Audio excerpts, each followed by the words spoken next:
इस वीडियो में मैं आपसे बात करूंगा, जैसा कि आप सभी को मालूम है आरपीएससी द्वारा फर्स्ट ग्रेड के एग्ज़ाम है 23 जून से शुरू हो चुके हैं और आज ग्रुप बी का बायोलॉजी का पेपर आयोजित किया गया था। मॉर्निंग में हिस्ट्री का पेपर आयोजित किया गया। अगर आपको हिस्ट्री का पेपर की पीडीएफ चाहिए तो हमारे टेलीग्राम चैनल पर वहाँ अपलोड कर रखी है हिस्ट्री और अभी ये जो बायोलॉजी का पेपर है, इन दोनों पेपर की पीडीएफ आपको हमारे टेलीग्राम चैनल पर देखने को मिलेगी, जिसका लिंक नीचे डिस्क्रिप्शन में दिया हुआ है। और वीडियो पसंद आए तो वीडियो को लाइक जरूर करें, चैनल जरूर सब्सक्राइब करें, क्योंकि आपको इस यूट्यूब चैनल पर चाहे वो आरपीएससी आयोग द्वारा कोई भर्ती हो या अधीनस्थ बोर्ड द्वारा हो, चाहे वो छोटी से छोटी भर्ती हो या बड़ी से बड़ी भर्ती हो, उनमें जो कॉमन क्वेश्चन होते हैं जो कि नॉर्मली, जैसे कि आज बायोलॉजी का जो सब्जेक्टिव पेपर था तो उसमें भी ऐसे क्वेश्चन जो कि नॉर्मली एग्जाम में पूछे जाते हैं उनके बारे में भी चर्चा की जाएगी। और बाकी परीक्षाओं में भी आपके जैसे जीके हुई है, कंप्यूटर हुई है, विज्ञान हुई है, ये आपके जैसे आगामी एग्जाम पटवारी हुआ, वीडियो एग्जाम हुआ, तो उनमें पूछी जाती है। उसी के लिए आपके लिए मैं क्लास लेके आया हूँ। वीडियो पसंद आए तो वीडियो को लाइक कीजिए, चैनल जरूर सब्सक्राइब कीजिए, क्योंकि अभी ग्रुप बी के एग्जाम चल रहे हैं। इसके बाद ग्रुप सी के होंगे, ग्रुप डी के होंगे और ग्रुप ई का भी होगा। तो इन तीनों में भी जो आपका पेपर फर्स्ट होगा जीके का पेपर, जिसमें 75 क्वेश्चन पूछे जाते हैं जीको और साइकोलॉजी के, तो वो उन क्वेश्चन की भी चर्चा आपको इस यूट्यूब चैनल पर देखने को मिलेगी। इसलिए चैनल जरूर सब्सक्राइब करें और नोटिफिकेशन भी ऑन रखिए, ताकि जब भी मैं नया वीडियो लेके आऊँ सबसे पहले आपके पास पहुँचे।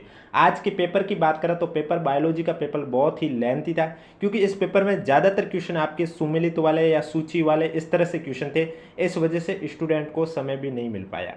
अब आपका कैसा हुआ पेपर, अगर आपने दिया है तो कमेंट बॉक्स में हमें ज़रूर बताएं, और आपने कितने क्वेश्चन अटेम्प्ट किए हैं आज के पेपर में वो भी हमें कमेंट बॉक्स में ज़रूर बताएं। 5 ऑप्शन के अलावा कितने अटेम्प्ट किए उनकी बात कर रहा हूँ, क्योंकि आपको मालूम होगा पेपर में आपको क्वेश्चन तो अटेम्प्ट सभी करने होते हैं। अगर आपने एक भी क्वेश्चन में गोला नहीं भरा तो आपका रिजल्ट भी रिजेक्ट, नंबर भी कटने शुरू हो जाते हैं। और ऐसे अगर आपके क्वेश्चन नंबर के 10% से ज़्यादा क्वेश्चन खाली छोड़ देते तब आपका रिजल्ट भी है वो रिजेक्ट हो जाता है। जैसे कि आज के पेपर में 150 क्वेश्चन आए, तो इसमें अगर आपने 15 से ज़्यादा ऐसे क्वेश्चन जिसमें एक भी गोला नहीं भरा तो आपका भी रिजल्ट रिजेक्ट हो जाएगा।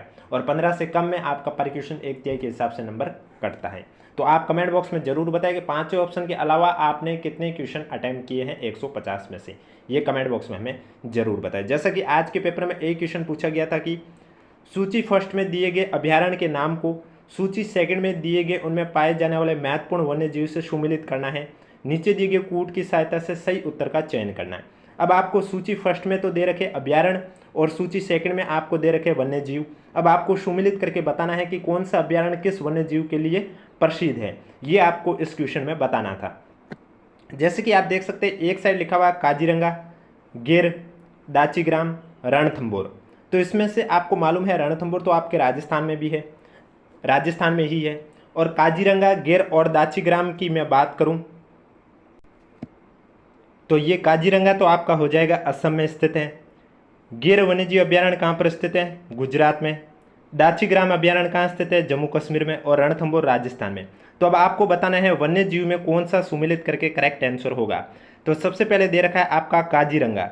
अब काजीरंगा किस वन्य जीव के लिए प्रसिद्ध है? आप सभी को मालूम है एक सींग वाला गैंडा के लिए प्रसिद्ध है। तो अब आगामी किसी भी एग्जाम में आपको ये क्वेश्चन ऐसे भी पूछा जा सकता है कि एक सींग वाला गैंडे के लिए कौन सा अभ्यारण्य प्रसिद्ध है? तो आपका आंसर हो जाएगा काजीरंगा वन्यजीव अभ्यारण्य। तो इस तरह से आपको एग्जाम में क्वेश्चन है वो पीवाईक्यू के क्वेश्चन किसी भी तरह से पूछे जा सकते हैं, और आपको इस यूट्यूब चैनल पर पीवाईक्यू के क्वेश्चन करवाए जाते हैं, इसलिए चैनल जरूर सब्सक्राइब करें। इसी तरह दूसरा दे रखा है आपका गिर का। गिर अभ्यारण्य की बात करें तो गिर अभ्यारण्य में आपके हो जाते हैं भारतीय शेर। कौन हो जाते हैं? भारतीय शेर हो जाते हैं गिर अभ्यारण्य में। और ये क्वेश्चन अभी एनएचएम में भी पूछा गया था कि भारतीय शेर के लिए कौन सा उद्यान प्रसिद्ध है, और वो आपका हो जाएगा गिर। एनएचएम में 2 बार पूछा जा चुका है, तो इसलिए कह रहा हूं कि यहाँ किसी पेपर के सुमेलित वाले क्वेश्चन हो सकता है, अगले किसी क्वेश्चन में ये ऑब्जेक्टिव टाइप में क्वेश्चन बन जाए। नेक्स्ट क्वेश्चन आपसे पूछा गया दाचीग्राम जो अभ्यारण्य है वो किस वन्य जीव के लिए प्रसिद्ध है? तो दाचीग्राम आपके हंगूल के लिए प्रसिद्ध है। हो सकता है आगामी एग्जाम में ये पूछ ले कि हंगूल वन्य जीव के लिए कौन सा अभ्यारण्य प्रसिद्ध है, तो आपका हो जाएगा दाचीग्राम। इसके बाद है रणथंभौर जो कि राजस्थान में स्थित है। ये अभ्यारण्य आपके बाघ के लिए प्रसिद्ध है। तो बाघ के लिए कौन सा अभ्यारण्य प्रसिद्ध है? रणथंभौर। तो इसमें आपका जो करेक्ट आंसर है पहले का दूसरा, दूसरे का पहला, तीसरे का चौथा, चौथे का तीसरा। दूसरा, पहला, चौथा, तीसरा, यानी कि डी आपका करेक्ट आंसर हो जाएगा। एक क्वेश्चन आपसे ये पूछा गया था कि शेरगढ़ वन्य जीव अभ्यारण्य कहाँ पर स्थित है? जोधपुर, कोटा, 12 बीकानेर। ये भी क्वेश्चन बहुत बार पूछा जा चुका है अलग अलग कंपटीशन एग्जाम में। तो जो शेरगढ़ वन्य जीव अभ्यारण्य है ये आपके कहाँ पर स्थित है? 12 में स्थित है। सी आपका करेक्ट आंसर हो जाएगा। नेक्स्ट क्वेश्चन आपसे पूछा गया है कि भारत में जैव विविधता हॉटस्पॉट जिसे कहते हैं तप्त क्षेत्र की संख्या कितनी है? 10, 4, 6, 2। तो भारत में जैव विविधता हॉटस्पॉट की संख्या कितनी है? भारत में जैव विविधता हॉटस्पॉट की संख्या 4 है। अब 4 कौन कौन सी है? एक तो आपका हिमालय हो जाएगा, एक आपका हिमालय हो गया, एक आपका पश्चिमी घाट हो गया,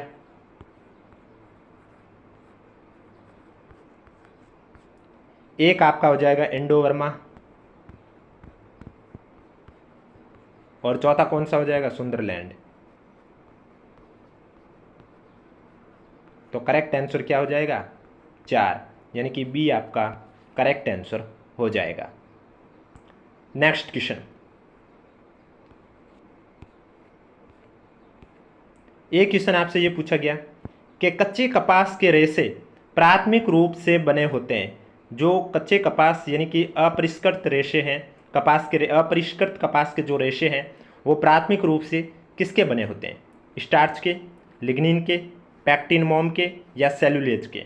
तो इसमें आपका जो करेक्ट आंसर है वो हो जाएगा कच्चे कपास के जो रेशे हैं वो प्राथमिक रूप से सेलुलोज के बने होते हैं, यानी कि डी आपका करेक्ट आंसर हो जाएगा।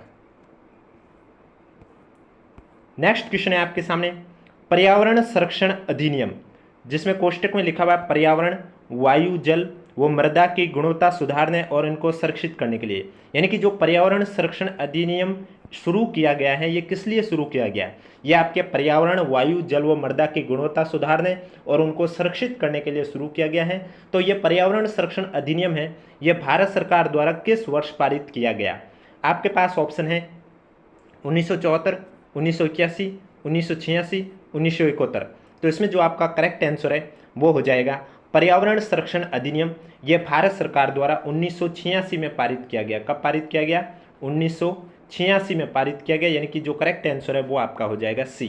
पेपर की पीडीएफ आपको हमारे टेलीग्राम चैनल पर देखने को मिलेगी, जिसका लिंक नीचे डिस्क्रिप्शन में दिया हुआ। अगर अभी तक आपने ज्वाइन नहीं किया तो आप जाके ज्वाइन कर सकते हो। अब नेक्स्ट क्वेश्चन में आपको एक साइड कॉलम दे रखा पद और एक साइड कॉलम दे रखा है स्पष्टीकरण का।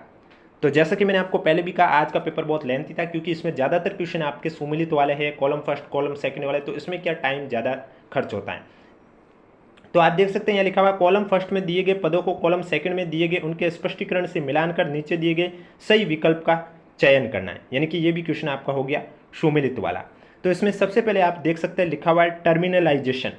अब टर्मिनलाइजेशन पद का स्पष्टीकरण क्या होगा? तो इसमें मैं आपको बता देता हूँ। सबसे पहले जो आपका हो जाएगा टर्मिनलाइजेशन, तो इसमें आपका हो जाएगा कि ये जमेटा का बाहर की ओर द्विसंयोजी के सिरों की ओर स्थानांतरण, यानी कि पहले का हो जाएगा चौथा। पहले का क्या हो जाएगा? चौथा। इसके बाद आपका दे रखा है सिनेप्सिस। सिनेप्सिस की बात करूं तो इसमें हो जाएगा समजातीय गुणसूत्रों का युग्मन। ये ऑब्जेक्टिव क्वेश्चन में भी पूछा गया है कि समजातीय गुणसूत्रों का जो युग्मन है वो क्या कहलाता है? सिनेप्सिस। फिर आपका है कि ये जमेटा, कि ये जमेटा क्या है? स्पष्टीकरण देना है इस पद का। तो इसमें आपका हो जाएगा क्रॉसिंग ओवर के बाद समजात गुणसूत्रों के बीच जुड़ाव का बिंदु, यानी कि दूसरा हो जाएगा। क्रॉसिंग ओवर के बाद समजात गुणसूत्रों के बीच में जुड़ाव का बिंदु है। इसके बाद है स्नेप्टोनेमल कॉम्प्लेक्स। स्नेप्टोनेमल कॉम्प्लेक्स की बात करूं तो इसमें आपका हो जाएगा केंद्रीय प्रोटीनी संकुल जो समजातीय गुणसूत्रों के संपर्क या जुड़ाव में मदद करता है, यानी कि तीसरा हो जाएगा। तो करेक्ट आंसर आपका हो जाएगा चौथा, पहला, दूसरा, तीसरा। अब चौथा, पहला, दूसरा, तीसरा जब आप ऑप्शन नंबर देखोगे तो ऑप्शन नंबर डी में है चौथा, पहला, दूसरा, तीसरा, यानी कि डी आपका करेक्ट आंसर हो जाएगा। नेक्स्ट क्वेश्चन आपसे एक पूछा गया था कि टेरिडोफाइटा में स्पोरेंजिया युक्त पत्तियों को क्या कहा जाता है? इंडुशियम, सोरस, रेमेंटम या बीजाणुपर्ण जिसे कहते हैं स्पोरोफिल। तो टेरिडोफाइटा में स्पोरेंजिया युक्त जो पत्तियां होती है उन्हें कहा जाता है स्पोरोफिल या बीजाणुपर्ण, यानी कि करेक्ट आंसर आपका हो जाएगा डी। बीजाणुपर्ण भी कह सकते हैं, स्पोरोफिल भी कह सकते हैं। किसको? टेरिडोफाइटा में स्पोरेंजिया युक्त जो पत्तियां होती हैं उनको। नेक्स्ट क्वेश्चन, नेक्स्ट क्वेश्चन है आपके सामने, फिर से कॉलम का आ गया, इस वजह से बहुत क्वेश्चन इस तरह से है, इस वजह से ये आज का पेपर लेंथी था। और आप कमेंट बॉक्स में हमें ज़रूर बताएं कि आपने 150 में से आज कितने क्वेश्चन अटैम्प्ट किए हैं, 5वें ऑप्शन के अलावा मान के चलकर। कॉलम फर्स्ट में दिए गए जंतु समूह को कॉलम सेकंड में दी गई उनकी विशेषताओं से सुमिलित कर नीचे दिए गए विकल्पों में से सही उत्तर का चयन करना है। यानी कि कॉलम फर्स्ट में आपको जंतु समूह दे रखा है और कॉलम सेकंड में उनकी विशेषता दे रखी है। अब आपको सुमिलित करके करेक्ट आंसर बताना है। जैसे कि सबसे पहले दे रखा है एवीज। एवीज में आपका हो जाएगा न्यूमेटिक अस्थियाँ। इनकी विशेषता है क्या है? न्यूमेटिक अस्थियाँ। इसके बाद है साइक्लोस्टोमेटा। साइक्लोस्टोमेटा की बात करें तो साइक्लोस्टोमेटा में आपका हो जाएगा जबड़ा वीन कशेरुकी। जबड़ा वीन कशेरुकी होती है, ये आपके जो साइक्लोस्टोमेटा समूह के जंतु होते हैं उनमें होता है। फिर आता है एम्फीबिया। एम्फीबिया की बात करें तो इसमें आपके त्रिवेशमी हृदय होता है। कैसा हृदय होता है? त्रिवेशमी हृदय। इसके बाद आता है इलास्मोब्रैंकाई। इलास्मोब्रैंकाई की बात करें तो इसमें आपका क्या होता है? इसमें आपका उपास्थि स्थल अंतः कंकाल होता है। यानी कि इसमें जो आपका करेक्ट आंसर है वो हो जाएगा तीसरा, चौथा, दूसरा, पहला, सी आपका करेक्ट आंसर हो जाएगा।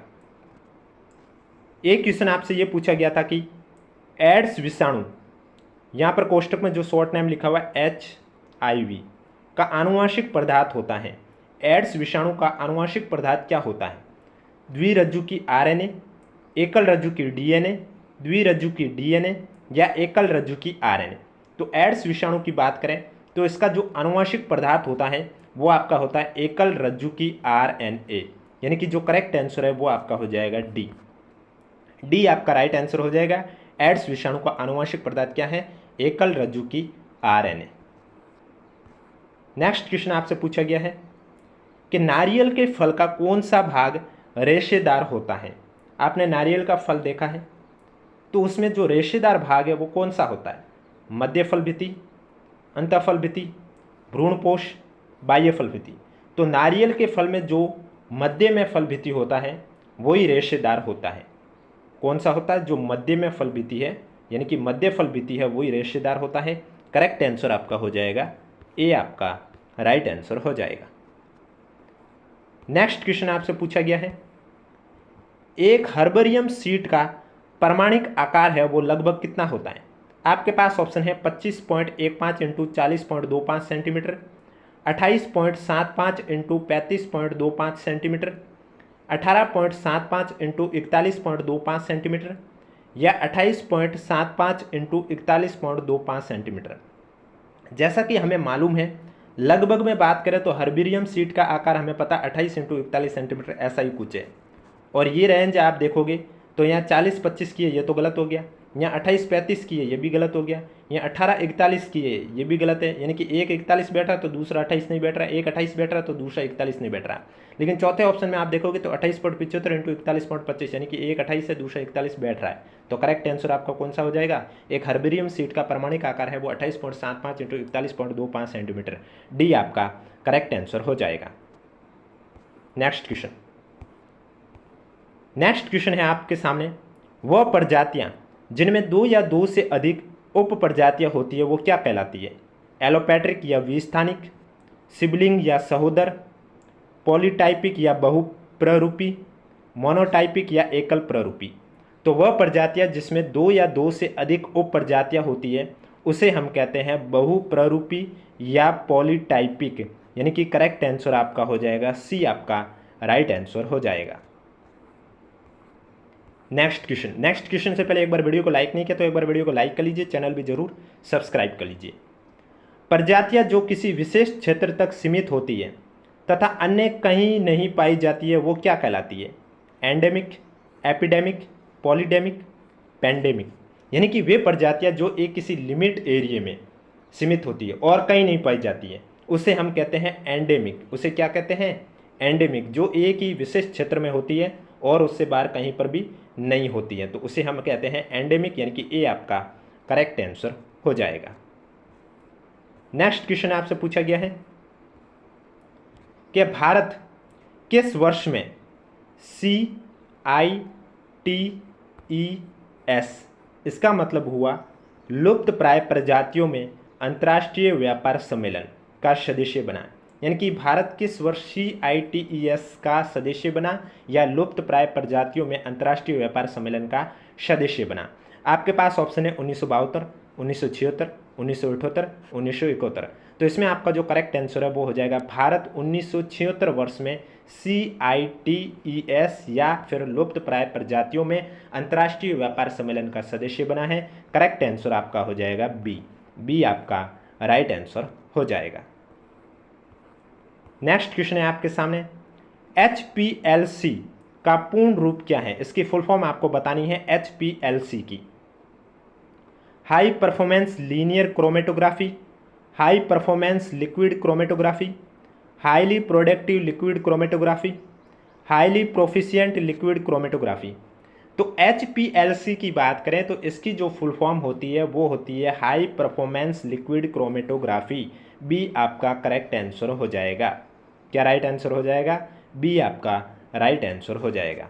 आपको इस यूट्यूब चैनल पर इसी तरह चाहे वो आपके अधीनस्थ बोर्ड की कोई भी भर्ती हो या RPSC की कोई भी भर्ती हो, उनमें जो कॉमन सब्जेक्ट होते हैं जो कि लगभग हर कंपटीशन में पूछे जाते हैं। अब फर्स्ट ग्रेड के जो सब्जेक्टिव पेपर होते हैं तो उनमें वे क्वेश्चन जो कि हर भर्ती में पूछे जाते हैं, नॉर्मली क्वेश्चन वो भी पूछे जाते हैं। जैसे कि मॉर्निंग में मैंने आपको हिस्ट्री में भी करवाए थे जिसमें आपके राजस्थान इतिहास के, भारत इतिहास के क्वेश्चन थे जो कि किसी भी कंपटीशन में पूछे जाते हैं, वो आपको इस यूट्यूब चैनल पर करवाए जाते हैं, जिससे कि आगामी एग्जाम चाहे आपका कोई भी हो, सेकंड ग्रेड एग्जाम हो, पटवारी हो, वीडियो हो, या फिर आपका रीट मेंस का हो, फोर्थ ग्रेड हो, किसी भी एग्जाम के लिए जिन भी स्टूडेंट को अगर PYQ के क्वेश्चन देखने हैं तो आप हमारे यूट्यूब चैनल से जुड़े रहिए। अगर अभी तक आपने चैनल सब्सक्राइब नहीं किया तो चैनल जरूर सब्सक्राइब करें, नोटिफिकेशन भी ऑन रखिए, ताकि आपको यहाँ पर चाहे छोटी से छोटी भर्ती हो या बड़ी से बड़ी भर्ती हो, अधीनस्थ बोर्ड की हो या RPSC की, जैसे जैसे एग्जाम होते रहते हैं उनके पेपर के एनालिसिस आपको, यानी कि पेपर सॉल्यूशन आपको इस यूट्यूब चैनल पर मिलती रहेगी। अब आगे और भी फर्स्ट ग्रेड के होने हैं जिनका कॉमन सब्जेक्ट पेपर अभी होना है, GK वाला, ग्रुप C का, ग्रुप D का और ग्रुप E का, तो उनके भी एनालिसिस आपको इस यूट्यूब चैनल पर मिलते रहेंगे।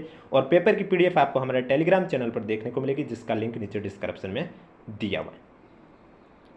क्वेश्चन है कि W कोहलर ने चिंपैंजी में किस प्रकार के अधिगम को प्रदर्शित किया है? आपके पास ऑप्शन है चिर प्रतिष्ठित अधिगम, अंतर्दृष्टि अधिगम, प्रयास व त्रुटि अधिगम या गुप्त अधिगम। तो W कोहलर की बात करें तो W कोहलर ने चिंपैंजी में किस प्रकार के अधिगम को प्रदर्शित किया है? तो चिंपैंजी में इन्होंने अंतर्दृष्टि अधिगम को प्रदर्शित किया है, यानी कि बी आपका करेक्ट आंसर हो जाएगा।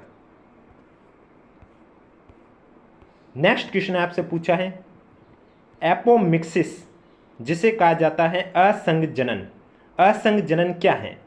पादप जनन पर निम्न तापक्रम का प्रभाव, पुष्पन हेतु उद्दीपन ग्रहण करने में असक्षमता, बिना निषेचन के बीज रहित फल का निर्माण या बिना निषेचन के बीज का निर्माण। तो असंग जनन या जिसे कहते हैं एपोमिक्सिस, वो आपका है बिना निषेचन के बीज का निर्माण। ध्यान रखना, बिना निषेचन के बीज का निर्माण है, न कि बीज रहित फल का निर्माण। तो करेक्ट आंसर डी हो जाएगा, बिना निषेचन के बीज का निर्माण। और सेकंड ग्रेड एग्जाम वालों के लिए मैं आपको बता देता हूँ, सितंबर में आपका एग्जाम है, आज नोटिस भी आ चुका है जिसमें आयोग ने कहा है कि अगर कोई अपना फॉर्म विड्रॉ करना चाहते हैं तो वो कर सकते हैं। 30 जून से लेकर 6 जुलाई के बीच में आपके पास मौका है। और इसके अलावा जिनका भी सेकंड ग्रेड का एग्जाम है तो उनके लिए मैं इस यूट्यूब चैनल पर 5 जुलाई से एक सीरीज लेके आ रहा हूँ जिसमें मैं आपको PYQ के क्वेश्चन, पहले तो मैं आपके 10 सालों 12 सालों में जितने भी RPSC ने सेकंड ग्रेड के एग्जाम आयोजित किए हैं, फिर चाहे वो आपके स्कूल एजुकेशन का हो या संस्कृत डिपार्टमेंट का, तो पहले उनके क्वेश्चन कराऊंगा। और उसके बाद लास्ट 2 सालों में RPSC ने जितने भी एग्जाम आयोजित किए तो उनके टॉपिक वाइज, सब्जेक्ट वाइज लेके आऊँगा, यानी कि हिस्ट्री के अलग लेके आऊँगा, कला संस्कृति के अलग, जियोग्राफी के अलग और करंट अफेयर अलग, इस तरह से आपके लिए सीरीज लेके आऊँगा 5 जुलाई से इसी यूट्यूब चैनल पर, इसलिए चैनल जरूर सब्सक्राइब कर लें। नेक्स्ट क्वेश्चन है आपके सामने, ओबिस बॉडी निम्नलिखित में से किसके विकास में सम्मिलित होते हैं? आपके पास ऑप्शन है भ्रूणकोश के, भ्रूणपोष जिसे कहते हैं एंडोस्पर्म, परागकणों के या भ्रूण के। तो ओबिस बॉडी की बात की है, ये किसके विकास में सम्मिलित होते हैं? तो ओबिस बॉडी है ये आपके पराग कणों के विकास में सम्मिलित होते हैं, यानी कि करेक्ट आंसर आपका हो जाएगा सी। इसमें आपका सी राइट आंसर हो जाएगा। पराग कणों के विकास में सम्मिलित होते हैं कौन? Obese body. नेक्स्ट क्वेश्चन है, कल आपके मॉर्निंग में केमिस्ट्री का एग्ज़ाम है तो उनका भी आपको इस यूट्यूब चैनल पर और हमारे टेलीग्राम चैनल पर पेपर देखने को मिलेगा। अब नेक्स्ट क्वेश्चन है आपके सामने